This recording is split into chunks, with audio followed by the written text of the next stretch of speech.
If your phone dies, does your business too? That's not just a tech problem, it's a leadership one. Too many service business owners are running what looks like a company, but functioning more like a controlled breakdown. They're the boss of everything, but really in control of nothing. Today, we're talking about what happens when your business can't breathe without you and how to fix it before it implodes. I have a quote here from Eric Schmidt, the former CEO of Google. If you want to go fast, go alone. If you want to go far, go together. So a business builder is a mix of coaching and consulting. So what is the difference between the two? So coaching is really there to get someone's mind to be primed for execution, where a consultant at the end of the day is like a doctor. Come in and say, what's pain, what's sore, what's hurting you, diagnosing that patient and prescribing a treatment plan. So each one of those platforms or models are phenomenally good if used correctly and practiced correctly, but they're even better when they actually complement each other. So a business builder is an expert in both areas. Okay, great.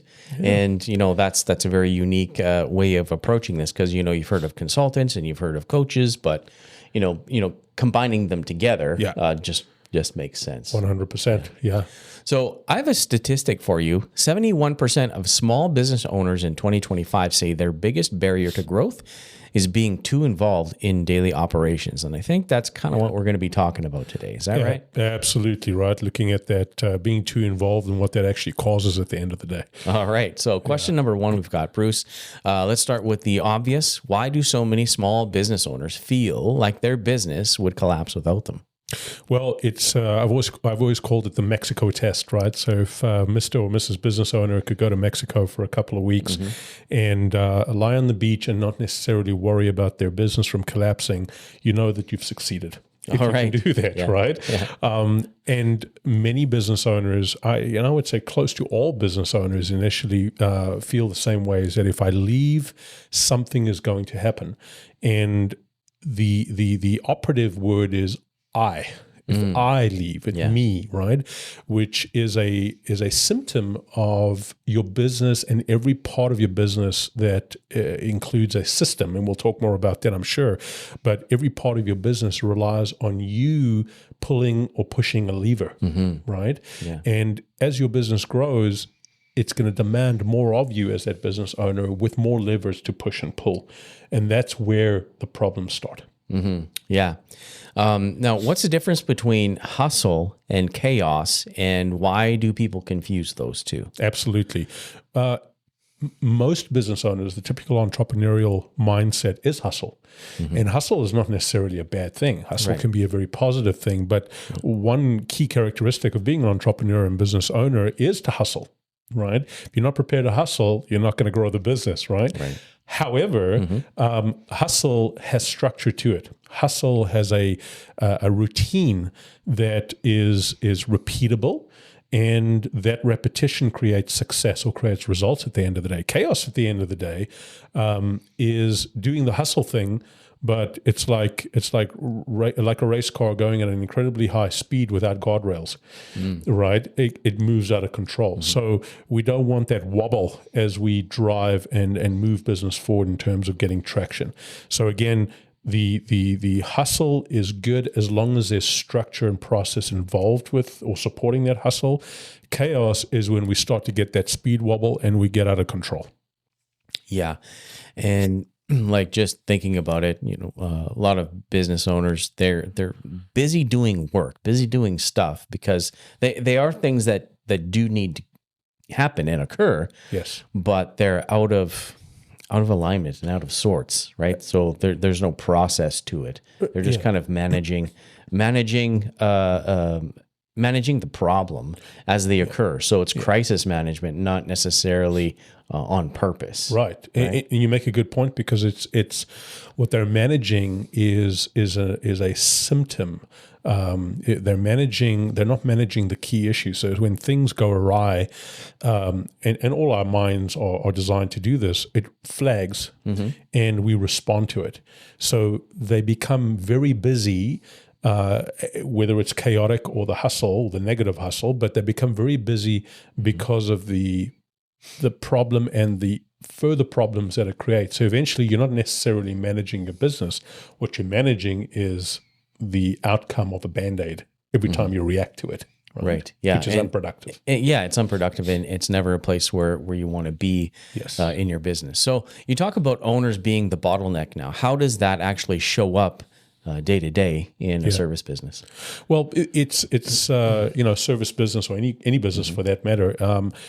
Remember that the success of any business is efficiency, and efficiency is the effective use of money and time.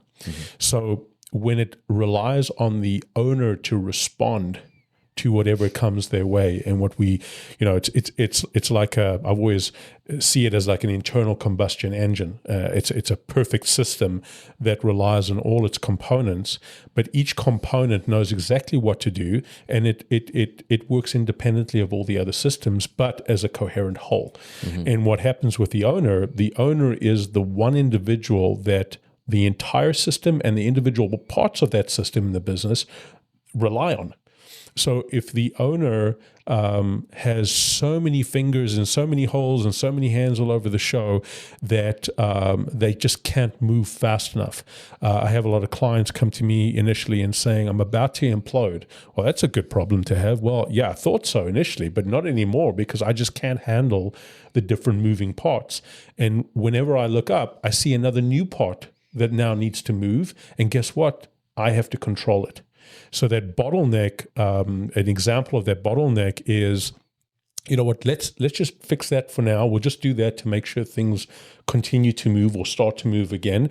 We'll come back to that next week, right? Next week comes along, and by the time next week comes along, there are 2 or 3 more. And the business owner is doing it over and over again. So we've got lots of Band-Aids all over the show, but we don't have proper fixes that last for a good period of time that are sustainable.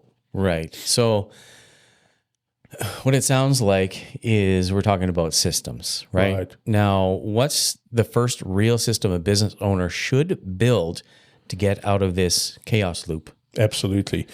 Well, I'll start by saying one of the things that business owners don't build first is what causes them to come back and think about, or people like us asking the question, what system should you build first to get out of chaos, is role definition. And role definition is all about, a simple word is to say, what do I do? And when I look at all the different parts of my business, what do they do? So if I hire an admin assistant, for instance, a small little business, and I hire, a salesperson, for example, we tend to hire very quickly, but don't necessarily define what they actually do. And most business owners are shocked when we actually sit down and say, what does this job do? Well, this job does, and then all of a sudden the eyes go up, and then they realize they don't really know what this job does. So what that causes is people start to, they trip over each other's heels, they get frustrated with each other. Now, if that's not fixed, we have the classic symptom where chaos becomes uncontrollable, and it's becoming so chaotic, overwhelm sets in, and that creates an emotional hijack for your mind at the end of the day, and you just don't know where to turn. So long story short, going back to the question, Trevor, was how do they get out of this chaos? First thing is to ask yourself, what should I be doing? And the question is related to because they should be doing those things, right? And what we find a lot of business owners do is to say, you know what, let me just take this on. It's quick. I can do it really quickly, and I'll get on with everything. And what happens is over time, that compounds, and it becomes so big that they become overwhelmed. Chaos sets in. Deep breath. Ask yourself, what is it that we're trying to do here? We're trying to get this widget to that customer, so that customer is a happy camper at the end of the day. Why am I overwhelmed, and what should I be doing? And then saying, okay, if I should be doing this, then why aren't they doing it? And there are many, many reasons, both good and bad, and why that eventually evolves into a little bit of a mess where I hired these people for a reason, but man, I'm doing their job, right? Yeah. That's where it starts. Yeah. And then, with that comes the realization that either A, you haven't correctly defined the role, the position, what they're doing, and created the framework that they should be performing that duty. Absolutely, right? So you take it on, and basically you're micromanaging somebody else's work because you figure you can do it better than anyone else, rather than hiring people for a specific skill. What they do, they're supposed to help you with that portion of the business. But then if you keep picking it back up again and not trusting them to do it, let them break it. Absolutely. See where the system breaks, and then you can create a fix for it. Right? Yeah. So what are some of the warning signs that a business is just held together with duct tape rather than running smoothly and doing as it ought to? Yeah, it's a great question. I hear this, and I'm sure you've heard it many times over, is that, Bruce, I move one step forward and I move two steps backwards. And, when I had a client, his name was Nick, several years ago, and I sat down when he said this to me, and I asked him, I said, well, what does that actually mean? Right. So what if you lost? Because it sounds like you gain 1 week and then the next week you lose 2 or 3. Is that because you're doing something wrong? And he says, well, I don't know what I'm doing wrong. Mm-hmm. And again, going back to the question before, it's because of that duct tape piece. Let's just do this. We'll get this sorted out for today. Tomorrow we come in and we'll fix it up. Mm-hmm. But what happens is that because it's fixed, you become blind to it. And when I say fix, a temporary fix, a duct tape. Mm-hmm. And what happens over time without fail, and all of us are susceptible to this, is that we become blind to the ever-evolving or the ever-accumulation of, we'll fix this now, but it will come back to tomorrow or next week. Right. And what happens, crazy enough, is, in this case, we're talking with Nick, the week after, you ask, what has caused you to step back 2 steps this week? And the initial response is, I have no idea, like I said. But the crazy piece, and it's quite liberating when you get into this as an owner, is when you actually look at those things critically, you notice that, yeah, you know what? I know I've been saying that we're going to get this sorted for the last month now, Bruce, and nothing has happened. I haven't done anything. And immediately I ask, well, I'll say to any individual, I'll say to them, okay, but just take it a notch down in terms of giving yourself a hard time. What's actually happened is that you've been the quick fixer over and over again, but you've also forgotten about the quick fixes. Mm-hmm. And what you don't realize is that those quick fixes die very quickly. They're very, very short term, in actual some immediate term, and they break. And then as many of them break over time, what happens is that we don't necessarily see it as the reason for us stepping two steps back. Today I'll fix up this. I feel good. At the end of the day, I go home and we manage to avert crisis, is what a lot of people say. Right? Yeah. But that aversion of crisis accumulates, but it becomes a blind spot. And it feels like we're actually stepping back. What is actually happening is that those quick fixes are what they are. They're quick, but they're not permanent. Right. Yeah. The thing that jumped in my mind is, a junk drawer. Yeah. Right. I need a place to put this. I'll just put it in this drawer here. Absolutely. And we'll deal with that later. Right. Right. That's what comes to my mind. And it seems like a lot of, businesses I can see, like that's how things are. They just temporarily make a fix for right now, and we'll deal with it later. Yeah. But, I think what really should be done is actually, scheduling it in your calendar time to work out that system. Oh, yeah. That particular system, whether it is, putting a person in place, an actual, SOP, a checklist, or a piece of tech. Yeah. Like actually taking the time to get that thing in place to solve that problem. Yes. And at least get you further down the path, right? It's something you said there that is unfortunately a very, I don't want to call it sickness, but it has become a little bit of a sickness amongst entrepreneurs. And I've been there myself, is in order to do those things or achieve those things that you're talking about, there has to be a certain level of critical thinking. And what do I need for critical thinking? I'm asking business owners to consider this. 10 minutes, a full 10 minutes, whether you get in your car in the parking lot or whether you go to the bathroom and have a real long washing hands session, right? Take those 10 minutes and think about exactly what you just said. If there's one thing that I can do that'll last maybe longer than a day, right? Maybe it lasts for a month, let's say. What could I do? What could I put in place, right?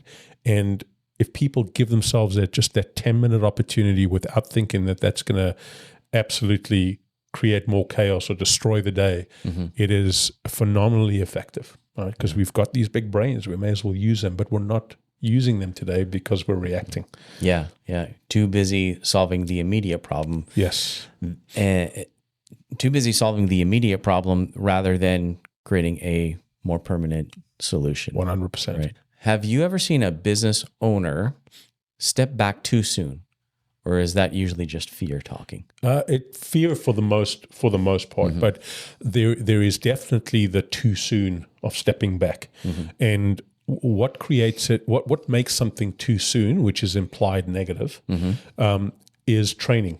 Right. So I'm thinking of a specific client that I still work with today, and she is a tremendously good leader, but has a tendency to get overwhelmed. So what she does is that she takes on things herself because it's quicker and it'll be done the way she needs it to be done. Right. So what happens is that she gets overwhelmed doing that and lacks in the training component. And that is not a complicated thing to do.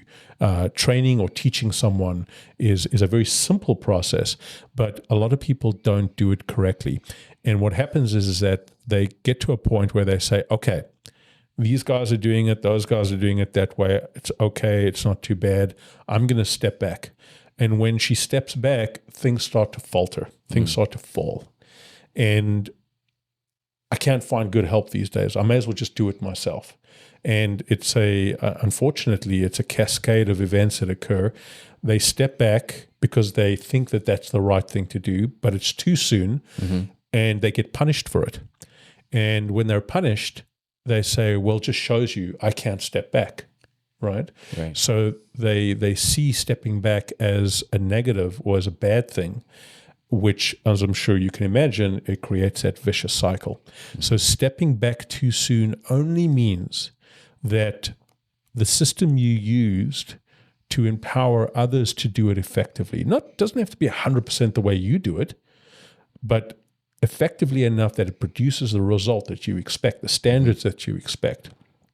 Then once you've determined that that's effective and that's the result is being achieved, then step back. But remember, when you step back, it's not out of sight, out of mind. Right. As a leader, there needs to be a communications bridge. There needs to be continuous coaching. There needs to be continuous support in terms of how are things going? Do you have the tools you need? Am I supporting you the way that you need? That's ongoing. But don't let the stepping back too soon be a negative for you, that you punish yourself, that you'd never step back again. Yeah, no, that's good advice. And it is the continuous, training. You think you've shown somebody once, they should get it. Yes. Right. Some people are like that. You can show them once and they have really high aptitude and they can figure it out and move forward, or they can problem solve along the way. But some people are not built that way. 100%. Right. Yeah. Just always having that, right. having that coaching and training component for your employees, or even better yet, having other employees who have figured out the system to teach the newer ones the system. Right. A bit of a sidebar there. I know we're not talking about training today, but keep in mind, just for our listeners, that people learn different ways, right? I have a very strong musical background, so I have a high audio aptitude, right? It's not to say that if we're high audio or high visual or whatever the case may be, that's the only way we learn, and science shows us that it's a mixture of our, but certain people, and it's called kinesthetic, like to touch and manipulate things in order to learn. Some people like to read, some people like to listen.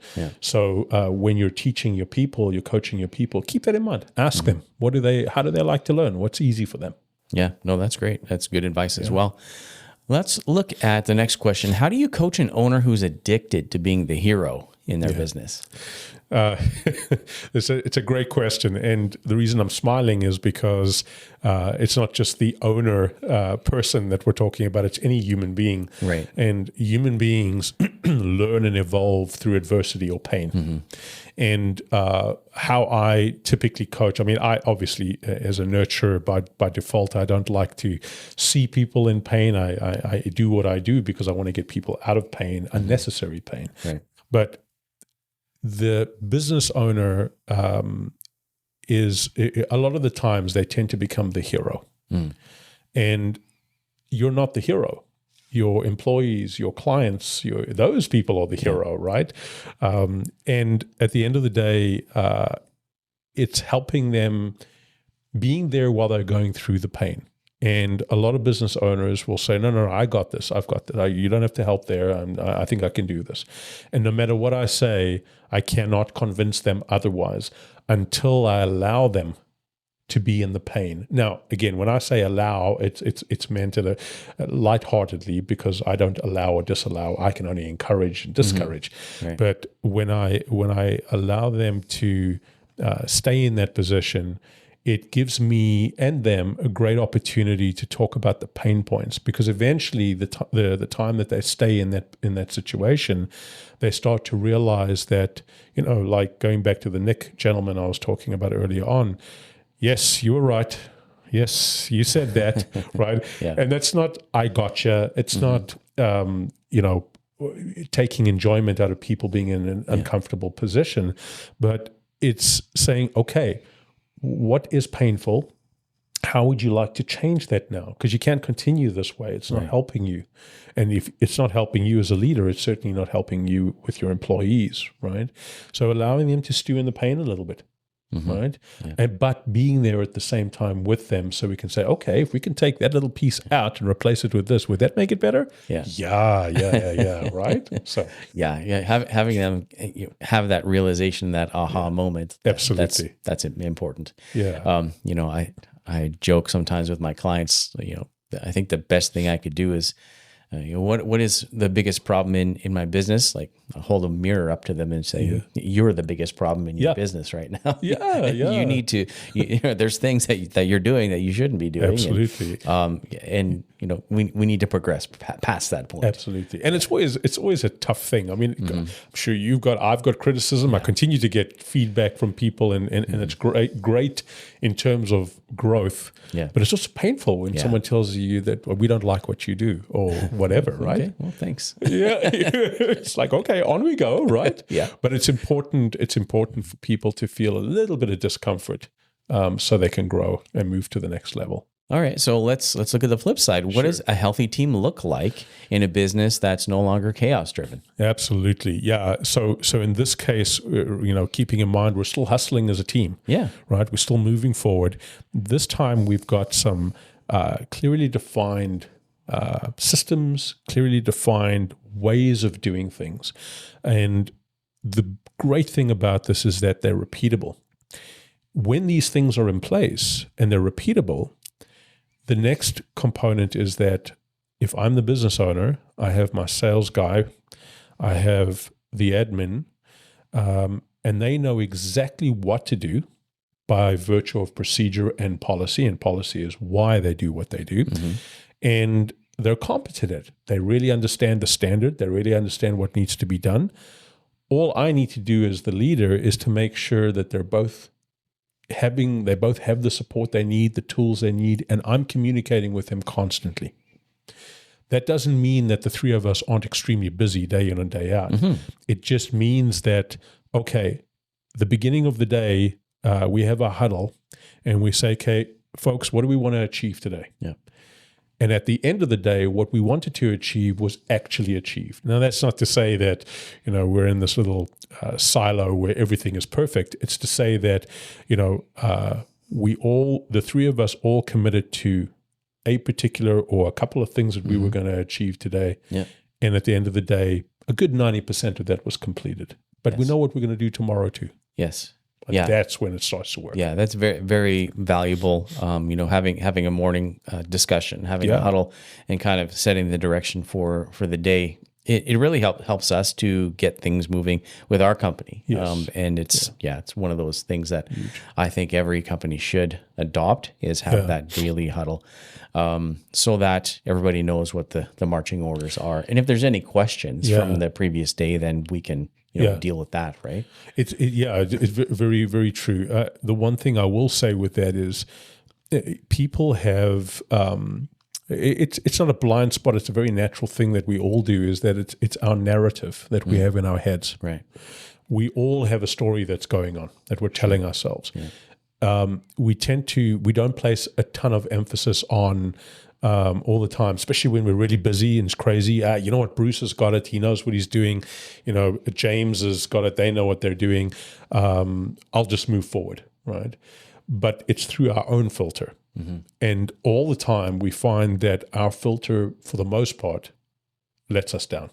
Right. Because we just don't know what's going through their minds. And as you correctly said, that huddle is an opportunity for three very independent minds in this example to align on slight nuances. And that's where the issue comes in, is that those slight nuances that we take for granted are the ones can actually derail and cause chaos, right? We want hustle, but we want hustle in a proper way. Yeah, no, absolutely. Next question we've got is, how should owners balance structure with flexibility so it's not all red tape with and no soul? So you had mentioned the term SOP, or Standard Operating Procedure, before. Yeah. The standard operating procedure, people don't jump up and down and do their happy dance because of an SOP, right? They understand that there needs to be a standard way of doing things, of operating in our business. But typically people don't, they don't necessarily open up the SOP every time they want to do something. That's not the way human minds work. So your SOP is essentially a guide to, number one, the procedure that is set out. After working with a business, let's say for 2 to 3 years, right, I'm not going to be opening up the SOP and the standard operating or the checklist or whatever the case may be. I already know how to do this stuff, right? Which is absolutely fine, because at the end of the day, the process is important, but the outcome is far more important. Right. It's not to say that we disregard the process or the procedure and the tools within that procedure. It's to say that when we're traveling at 120 miles an hour, the guardrails need to be somewhat flexible, because going at that speed day in and day out, doing what you do that is not exactly SOP 100%, but you're using your own style, your own way of doing things, is ultimately or inevitably going to mean that you're going to bump against the guardrails here and there. If your guardrails are cemented in, and you bump at that speed, you're going to get hurt. The business doesn't have the flex in order to adapt, in order to pivot.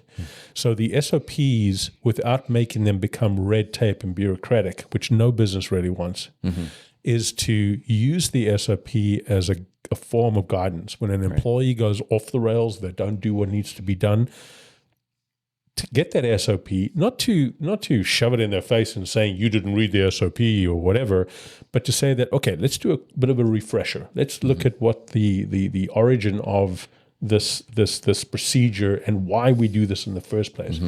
Okay, and you know what? There's a great little checklist there that we add in the SOP. Keep that on a side and just get back on track by using that, right? And I find in many cases it's an extremely helpful way to do things. Right. So it's more about what is the expected outcome? 100%. The reason why we have this SOP in place. Yes. Why we have this checklist in place, so that we get the same consistent outcome. Yeah.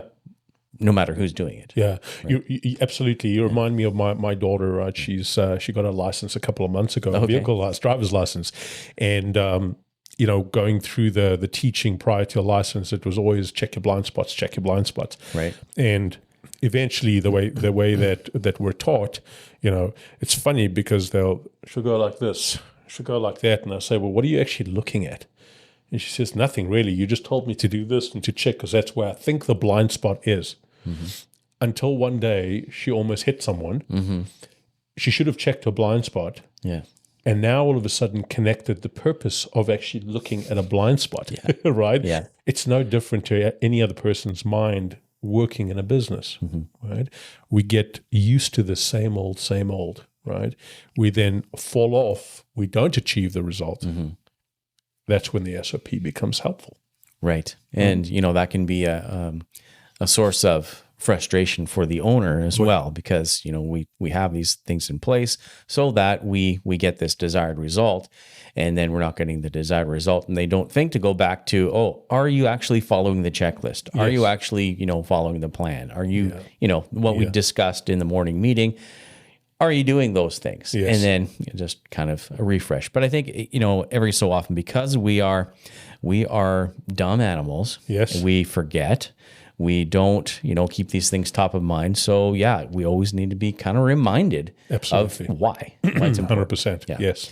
Now, if someone is listening to this, they feel completely underwater right now. Yeah. What's the very next move that they should make to start regaining control? Take a deep breath. Okay. Start there, right? And I don't mean that lightly. There's lots of science behind what I just said. Taking a deep breath is the first place to just oxygenate your body, oxygenate your brain. Remember that you've been going through a lot of stress. With stress establishes trauma, or creates a lot of trauma on the mind and the brain. And what happens is, the old saying is that if you feel like you're digging your hole deeper and deeper and deeper, stop digging. Yeah. Right? Yeah, exactly. And what I want to encourage people to do is stop digging, take a deep breath, but look up, right? And always think to yourself, what was the very first thing that created this mess, right? Or this overwhelm that I'm feeling? A lot of people don't even know what that was that created it in the first place. Most of the time, I would say probably 100% of the time, the mess or the overwhelm that you find yourself in is for two reasons. One, you have moved away from your primary role. What is it that you have to do? Now, I could just hear people saying, after I say that, saying, well, I had no choice. I had to do that. I had to take over. I had to deal with that. Right. The problem is that you've had to take over and you've had to deal with that for far too long. And one of the primary reasons why people do it, or wait and get to this point of doing it far too long, is because of I've been too busy to follow up with Bruce that has dropped the ball far too many times. And as a result, I've had to continue doing it. The reluctance and the time it takes to go back to that person, to go back to Bruce and say, this is how we do it, and this is what I want you to start doing. Accountability is critical. Number one, think about what your primary role is and where you need to get back to. Number two, go back to the source of where this actually should be. Spend the time there is ultimately going to get you back on track. This is highly unintuitive for most people, right? Because the way that our minds work is that I'm dealing with the crisis right now. I'm stuck. I'm overwhelmed. I don't know where to move. And I don't have time to do that, Bruce. I don't have time to go back to him and try and deal with that and fix that up. I've got to deal with this right now. Next week's payroll, and I've got zero cash in my bank account. Okay. There is a reason why you have zero cash in your bank account. And it's probably because of the same reasons that you're overwhelmed right now as well. Yeah. Yeah. And, very, very good points that you made there. And as you were talking, I was thinking about people having to resist the urge to jump in and take over. Yes. Right? It's almost like a muscle. You have to train yourself to not jump in and do it, because then you're stuck doing it the whole time. True. I know I've had to learn how to not jump in and just take over. And allow somebody, give them the room, give them the flexibility to learn.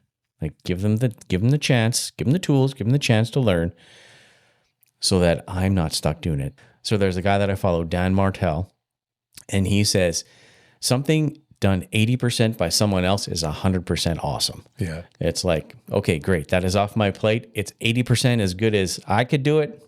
That's fine. Yeah. I can live with 80% done by somebody else. Absolutely. Because then I'm not having to do it and take that role, because there are other more important things that a business owner should be doing, like making sure that the bank account is full, right? 100%. Making sure that, the invoices are out, accounts receivable is being dealt with, and money's in there so that you can pay for your employees and for your suppliers and whatnot.